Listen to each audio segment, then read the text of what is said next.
Okay guys, this is the second part of the cell.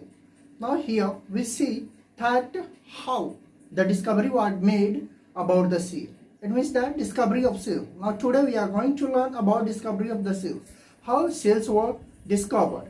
यानी इसकी खोज कैसे हुई, इसकी शुरुआत कैसे हुई थी, वो कौन सा व्यक्ति था, who was that person who discovered the cells, जिसने ये पता लगाया कि हमारी बॉडी जो जितने भी लिविंग ऑर्गेनिजम्स है उनकी बॉडी जो है सेल्स की बनी हुई है। पहले इसकी शुरुआत किसने की थी? This is the very important for the student and for that student who are what trying to learn each and everything. Okay, so let's start the class कि हम लोग देखते हैं यहाँ पे कि सेल की डिस्कवरी कैसे हुई थी। सबसे पहले यहाँ पे आप देख सकते हैं डिस्कवरी ऑफ सेल्स लिखा हुआ है। यहाँ पे डिस्कवरी ऑफ सेल लिखा हुआ है, यानी कोशिका की खोज। डिस्कवरी ऑफ सेल, कोशिका की खोज होता है। इसकी खोज किसने? सबसे पहले एक रॉबर्ट हुक जो थे, ये थे Robert Hooke. He was the Robert Hooke. और ये मतलब एक रॉबर्ट हुक ये जो थे, इन्होंने इसकी शुरुआत की थी, इसकी मतलब खोज की थी। कैसे की थी? while studying a slice of cork, यानी स्लाइस ऑफ कॉर्क, एक कॉर्क के टुकड़े को, यानी एक कॉर्क जो होता क्या है कि जो पेड़ होते हैं, पेड़ के जो बार्क होते हैं यानी छाल होते हैं, छाल के टुकड़े को, पेड़ के एक छाल के टुकड़े को लिया, कॉर्क उसे बोलते हैं। अब देख सकते हैं कॉर्क यहाँ पे है, यहाँ पे ये वाला जो है कॉर्क है, इसे हम खूब मतलब अच्छे तरीके से हम अपने आसपास में देखते हैं। तो उन्हें देखा स्लाइस ऑफ कॉर्क, उन्होंने मतलब स्टडी किया कि एक कॉर्क के टुकड़े पे देखा, ही सॉ, उन्होंने देखा that the cork resembled the structures of honeycomb, यानी जो कॉर्क जो है ये हनीकॉम्ब जो मधुमक्खी की जो छाता होती है, मधुमक्खी की छाता की तरह वो मतलब कंसिस्ट हुआ, बना हुआ है, स्ट्रक्चर्स उसका दिख रहा है, उसकी संरचना दिख रही है। कंसिस्टिंग ऑफ मेनी कंपार्टमेंट इन 60-65, और जिसमें बहुत सारे छोटे छोटे बॉक्सेस हैं। ये बहुत सारे बॉक्सेस है। जैसे आप हनीकॉम्ब देखेंगे, हनीकॉम्ब जब आप देखेंगे तो हनीकॉम्ब में देखेंगे कि बहुत सारे छोटे बॉक्स होते हैं। तो उन्होंने देखा कि बहुत छोटे बॉक्स है उसमें हनीकॉम्ब के जैसा। यानी कब देखा था? 1665 में। कॉर्क इज अ स्ट्रक्चर्स, अब यहाँ है cork is a structures. Cork क्या है? Cork is a structures which is obtain from the bark of tree, यानी कॉर्क जो है ये स्ट्रक्चर से, ये संरचना है जो हमें मतलब पेड़ के छाल से प्राप्त होता है, पेड़ के छाल से, उसको उन्होंने देखा था। हुक मेड दिस चेंज, यानी हुक ने इसकी मतलब डिस्कवरी की थी, इसकी खोज की थी। Hook made this change discovery through a self design microscope, यानी हुक ने इसकी खोज की थी, खुद से एक माइक्रोस्कोप बनाया था, उस माइक्रोस्कोप की सहायता से उन्होंने देखा था इसे। इसलिए उन्होंने that's why he called these cells, इसलिए उन्होंने इन छोटे जो बॉक्स है, रूम के तरह बॉक्स दिख रहे हैं, इसको इन्होंने सेल कहा, सेल्स। अब क्या है कि Robert Hooke discovery was important. Robert Hooke की जो डिस्कवरी जो थी ये काफी इंपॉर्टेंट हो जाती है।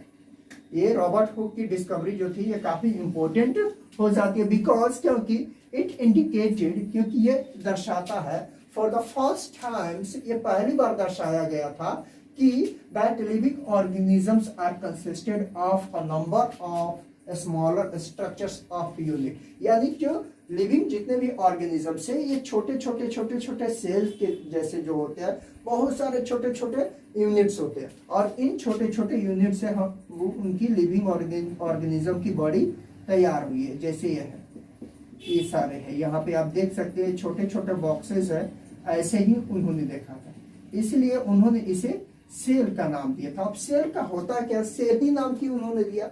क्योंकि the word cell is derived from the Latin word, यानी लैटिन जो सेल होता है, लैटिन वर्ड में सेल का मतलब होता है, ये लैटिन वर्ड होता है सेलुला, ये लैटिन वर्ड होता है सेलुला से सेल बना हुआ है, सेलुला, जिसका मतलब होता है little room, which means little room, जिसका मतलब होता है छोटे मतलब लिटिल रूम, छोटे रूम।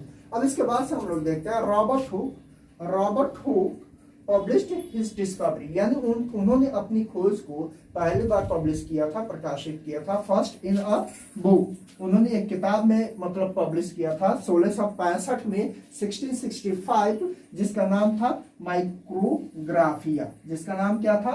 माइक्रोग्राफिया नाम था। फिर यहाँ पे हम लोग देखेंगे यहाँ पे कि एंटोन ओन लुवेनहुए, एंटोन ओन लुवेनहुए इनका नाम है, और डच वैज्ञानिक। ये एक डच माइक्रोस्कोपिस्ट थे, और डच मतलब वहां पे माइक्रोस्कोप की मतलब विशेषज्ञता थे।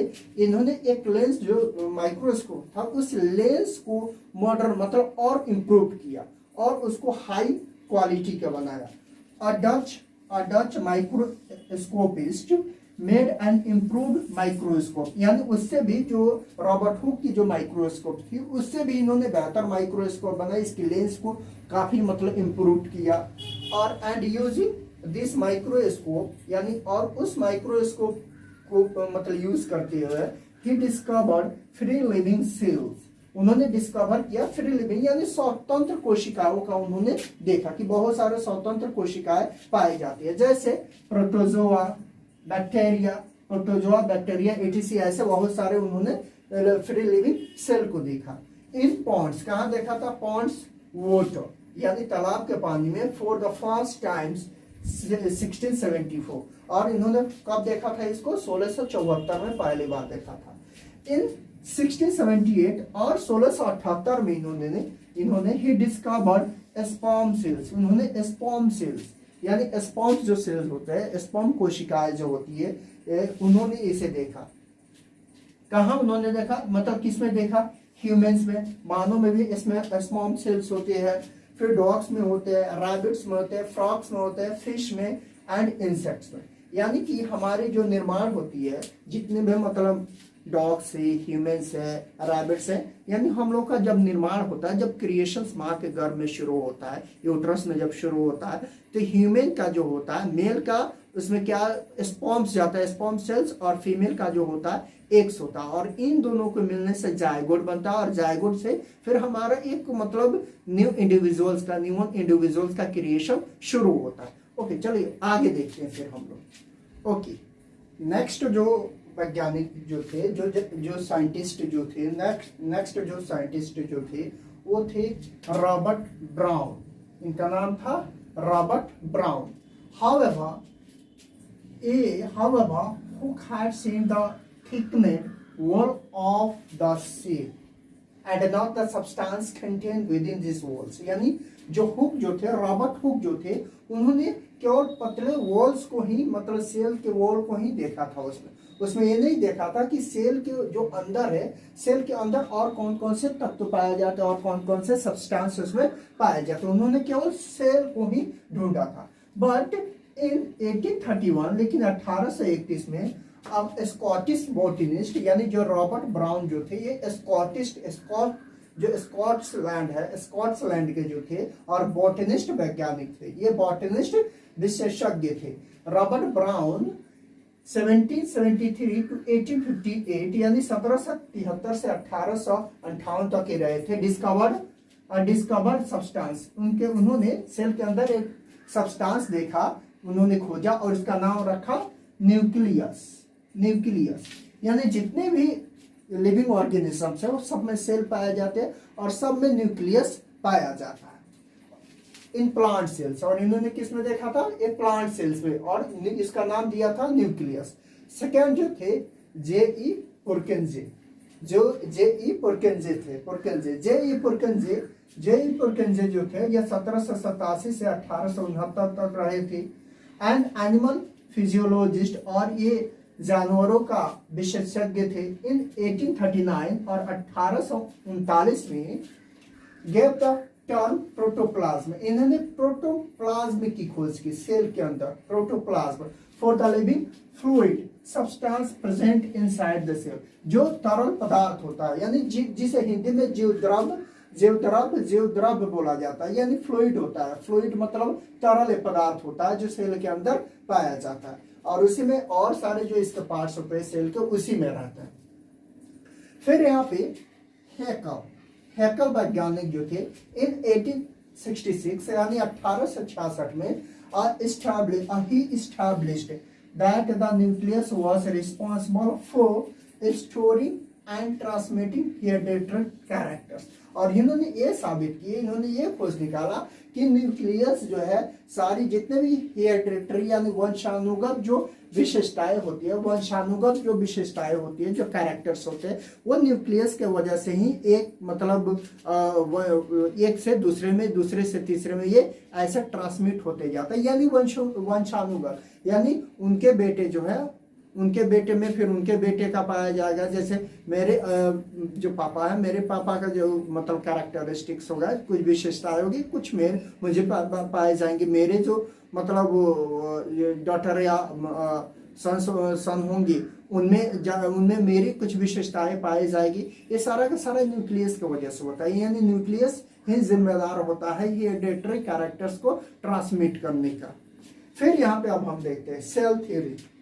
सेल थ्योरी अब कैसे आया था? सेल थ्योरी इन 1838 यानी 1838 में जैकब मैथियस स्लाइडेन जो थे 1804 से 1881 तक ये रहे थे। और ये कहाँ के थे? जर्मन बोटनिस्ट, और ये बोटनिस्ट वैज्ञानिक थे। फर्स्ट प्रपोज्ड, और इन्होंने पहले बार प्रपोज किया, ये आइडिया दिया, proposed the idea that all plants consist of cells. इन्होंने बताया कि जितने भी प्लांट्स हैं, यानी कि ये प्लांट्स विशेषज्ञ थे, ये प्लांट्स के विशेषज्ञ थे, और बोटेनिस्ट मतलब वो प्लांट्स के बारे में ही यहाँ पे पढ़ा जाता। तो ये उन्होंने बताया कि इसमें जितने भी प्लांट्स है उसमें सब में सेल्स पाए जाते हैं। ये सारे के सारे प्लांट्स जो है ये सेल के बने हुए। अ ईयर लेटर, और उसके एक साल बाद ही, उसके जस्ट एक साल बाद ही, अर्ली अ ईयर लेटर इन 1839 और 1839 में थ्योडर जो श्वान जो थे 1810 से 1882 तक वो रहे थे, जर्मन जूलॉजिस्ट। ये जर्मन जूलॉजिस्ट थे, यानी कि ये एनिमल विशेषज्ञ थे। इंडिपेंडेंटली असर्टेड दैट, और ये स्वतंत्र रूप से इन्होंने बोला कि all animals and plants are made up of cells. यानी जितने भी प्लांट्स है, एनिमल्स है, सारे के सारे सेल से बने हुए, यानी कोशिकाओं से ही बने हुए। This joint finding forms the basis of the cell theory. यानी इन दोनों का, जब दोनों का मत एक साथ आया और इन दोनों को मत को एक साथ करके इन्होंने सेल थ्योरी दिया, जिसे सेल थ्योरी के नाम से आज हम जानते हैं और पढ़ते हैं। चलिए आगे हम लोग देखते हैं। ओके, नेक्स्ट जो है कि सेल थ्योरी को रिफाइंड कब किया गया था, कैसे किया गया था सेल थ्योरी। यानी कि यहाँ पे हम लोग देखेंगे the cell theory was refined further in 1855। यानी सेल थ्योरी जो 1839 में स्वान के द्वारा और स्लाइडेन के द्वारा मिल के दिया गया था, इन दोनों को मत के मिला के दिया गया था, दोनों को मत के मिला के दोनों ने दिया था। इसको फिर से रिफाइंड किया गया था 1855 में। व्हेन अनदर जर्मन, यानी दूसरे जब जर्मन जो वैज्ञानिक जो थे, बायोलॉजिस्ट जो थे, आर वर्चो, उनका नाम क्या था? दूसरे जर्मन बायोलॉजिस्ट वैज्ञानिक का जो बायोलॉजिस्ट जो थे उनका नाम था R Virchow presented the idea that, उन्होंने ये विचार दिया कि all cells arise from pre existing cell. यानी कि जितने भी सेल्स जो होते हैं, सेल्स बनते हैं, वो प्री एग्जिस्टिंग सेल से ही बनते हैं, यानी नया सेल से नहीं। जो पुराना वाला सेल है उसी सेल से नया वाला सेल बनता है। ये नहीं कि नया सेल अलग से बन गया, नहीं, जो पुराना वाला सेल है उसी से न्यू सेल का निर्माण होता है, फॉर्मेशन होता है। Thus the cell theory comprises of the following postulates. और इस तरह से इसमें सेल थ्योरी के कुछ यहाँ पे दिए गए फॉलोइंग जो पोस्टुलेट्स है इसको बताया गया। यहाँ पे जैसे फर्स्ट वाला है, फर्स्ट में दिया गया all organisms are composed of cells. यानी जितने भी ऑर्गेनिजम्स हैं, लिविंग ऑर्गेनिजम्स है, वो सारे के सारे सेल से बने हुए हैं। एंड सेल प्रोडक्ट, सेल से और सेल प्रोडक्ट से बने हुए, जैसे कि सेक्रिकेशन, यहाँ पे सेक्रिकेशन से। फिर यहाँ पे सेकेंड वाला है all metabolic reactions take place. यानी जितना भी मेटाबॉलिक जो रिएक्शन जो होता है ये कहाँ घटित होता है? टेक प्लेस से घटित होता है इन द सेल। यानी कि जितना भी मेटाबॉलिक जो रिएक्शन होता है वो सेल में ही घटित होता है, वो सेल के अंदर ही घटित होता है। 10 cells are structural and functional units of life. और इस तरह से जो होता है, इस प्रकार से सेल्स जो होता है फंक्शनल और स्ट्रक्चरल और फंक्शनल रूप से ये यूनिट हो जाता है, इकाई, जीवन की इकाई हो जाता है।